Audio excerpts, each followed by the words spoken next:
Now, you guys are going to cancel me after this video. We're going to talk about the top 5 biggest mistakes young professionals make. Let's go.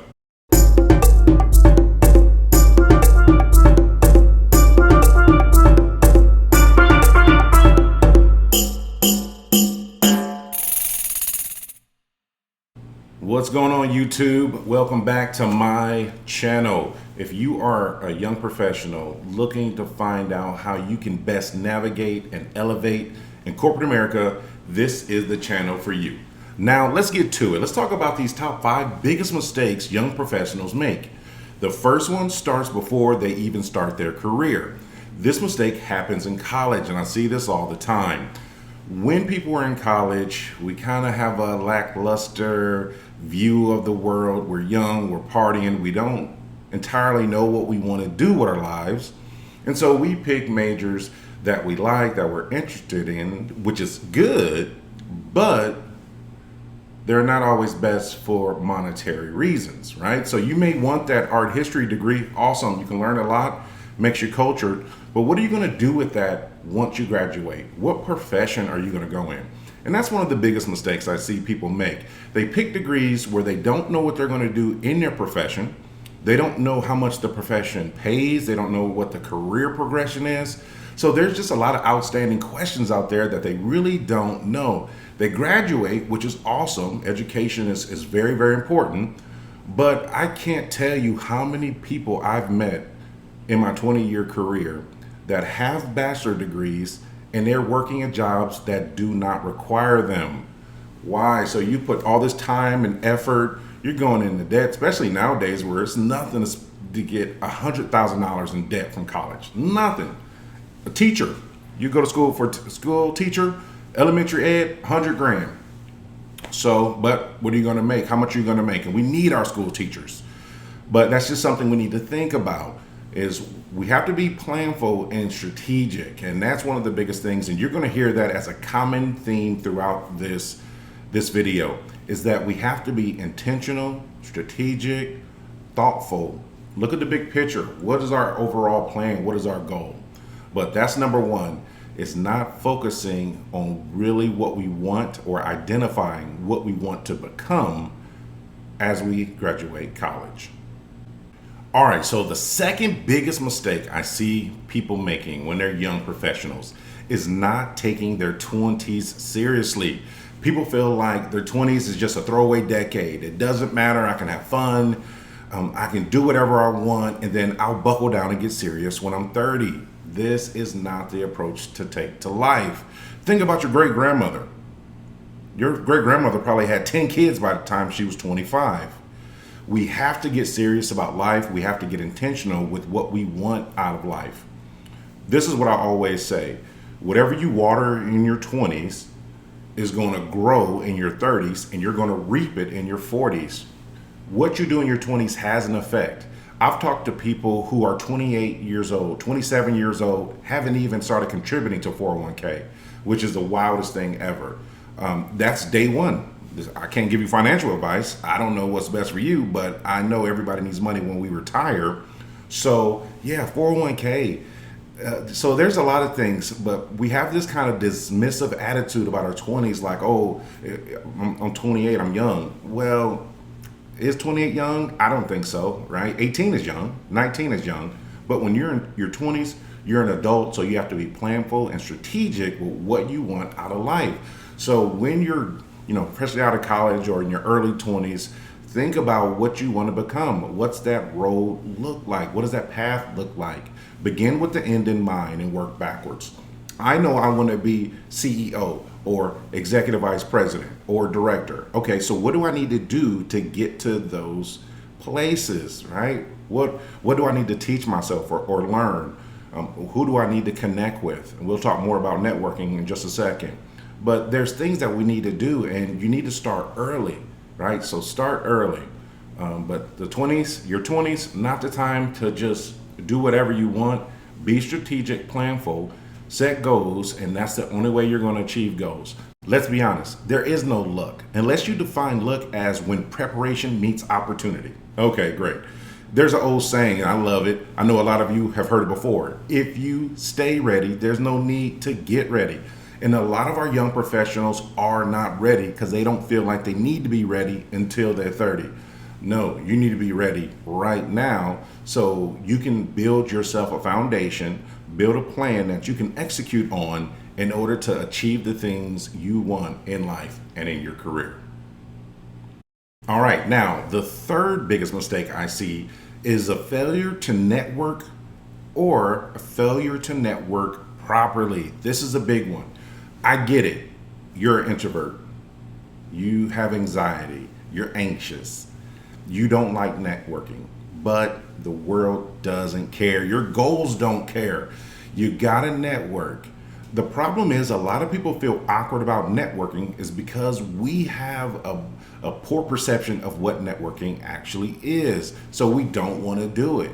I know I felt like it was kind of slimy to do back in the day because I'm old as the hills, right? I'm 41. But it's nothing wrong with it as long as you have the correct perception of it. And what is it? When you network is about giving. It's not about getting. A lot of people look at networking as who can I connect with that's going to help me get closer to my goals, to help me advance my career, to help me make more money. Very selfish. That's very selfish, right? And you're not going to have a large network. If you go in with the mindset of who can I help? How can I be an asset to others? How can I help others achieve their goals? If you come at it with that perspective, you're going to grow your network a lot faster, and it's going to be a lot more quality network because people see you as a person of value. You're genuine. You want to help them out. You're there and you're offering things. And in return, when you help others, you in return will be helped. But your first priority with networking is, yes, you want to meet people, but you want to help people. And in turn, they're going to help you. So be genuine and be an asset. But the biggest thing is you got to network. Nobody can achieve success on their own. You need other people and they need you. Now, let's talk about our fourth biggest mistake, the failure to find a mentor. We all need a mentor. So why don't people get mentors? Number one, they could be afraid to ask. Number two, they could be too prideful. They don't think they need a mentor. Number three, they can really not, maybe they don't see the benefit. They don't know what they're missing out on because people don't know what you don't know. So they may not know the value of a mentor, but a mentor is essential to your career being successful. We need it because we cannot go it alone. Just like I said, when it comes to networking, we need people. A mentor fills a very specific and a very important role in your life. They help you see things from different point of views. They will challenge your thoughts. They'll challenge your status quo. They'll force you to get out of your comfort zone because most likely they've been where you've been and they can help you get to where you're going. Now, who needs a mentor? Everybody. But let's see what the definition of mentor is. So a mentor is an experienced and trusted advisor. So who uses advisors? See this? See that card? Kings use advisors. Presidents of countries use advisors. CEOs use advisors. So if it's good enough for them, it's definitely good enough for you and I. So they understand the value of having somebody with experience, somebody who is trusted. But when you get that mentor, it's very important that you actually do the things that they suggest. Because if not, I can't tell you how many times people wanted me to be their mentor. I said, sure, absolutely. 90% of the time, people won't follow up after that initial conversation, which is pretty awkward, right? They'll ask me, yep, and they won't do it. Or if I give them some ideas of, okay, this is where you want to be, here's some things you should do to help you get on your way. They don't do it. So at that point, I'm wasting my time, right? So I can't care about you more than you care about your own career. And it took me a long time to realize that, but some people just don't want to do the work. So when you use a mentor, you find a mentor, show them that you value their time, by actually following through and doing the work, putting the work in. If not, that's going to damage that relationship because they're not going to think that you're serious. So if you can't find a mentor, hey, go get an executive coach, get a personal coach. You pay them, and they can fill the role of a mentor. Now, you bought those sneakers. Remember those sneakers you bought? Remember that handbag you bought? Yeah, you got the money to do it. It's all about priorities. How bad do you want it? If you truly want it, you'll spend money to get it. If somebody doesn't want to spend money, they're not serious about it. I had a guy come drop off some food. I ordered some food. He brought it, and I live in a pretty nice place. And he said, "Oh man, you live in a nice place." You know, he's assuming I'm successful. Got a little bit of success, right? I'm just an average guy. But yeah, so he said, "Hey, do you mentor people?" I said, "Absolutely." I said, "I charge. I'm a consultant, so I do charge." Gave him my number. Did he call me? No. And this is what I see all too often. People want to pick your brain, they want to get ideas, but a lot of times they're not going to follow through. Or if it's not important enough for you to pay for it, should it be important enough for me to spend that time having those conversations? It's not, because I can be helping somebody who actually is going to follow through, who wants to put in the work. So mentors are very important. Now, one thing you need to understand is that a mentor doesn't have to be more successful than you, because what is the definition again? It's experience, and they're trusted. I mentor people who are far more successful than me, and they make far more money. Why is that? Why would they listen to me? Why don't they just get somebody who's more successful than them? Because it's about, what perspective can I bring? What questions can I use to challenge their mind, their way of thinking, things that they've done in the past, and how they can stretch themselves? I don't have to be more successful than someone to really challenge their thought and help them find out the answers that are already within them. Because people know the solutions to their problems. They just need help uncovering it, and a good mentor will help them uncover it. All right. You've made it to the fifth and final mistake, and believe me, this is the biggest one. The biggest mistake that young professionals make is thinking that they're in competition with others and they compare themselves to other people. Don't do this. You are uniquely you. You're the only one that has your knowledge, experience, background, thoughts, values, everything. It's you. You're the only one. So why would you compare yourself to others in life, in the workplace? Don't do it. Where do haters come from? There's a lot of haters in this world. Where do they come from? Mostly they come from people who are very similar to you. They see you succeed. They don't see themselves as successful because they haven't done the things you've done. So now they're a hater. Why? Because inside they know, I could have done the same thing they did, but I chose not to do the work. So it's easier for me to be a hater than it is for me to put in the time, effort, and work that somebody else did. So because they're comparing themselves to you, and they shouldn't. You should only compare yourself to older versions of you. Are you better year over year? Are you better month over month? Are you better day over day than you were? Okay, it's about you. It's not about comparing yourself, because when you start comparing yourself, it builds animosity. You're going to be doing things in the work environment that you shouldn't do, stabbing people in the back.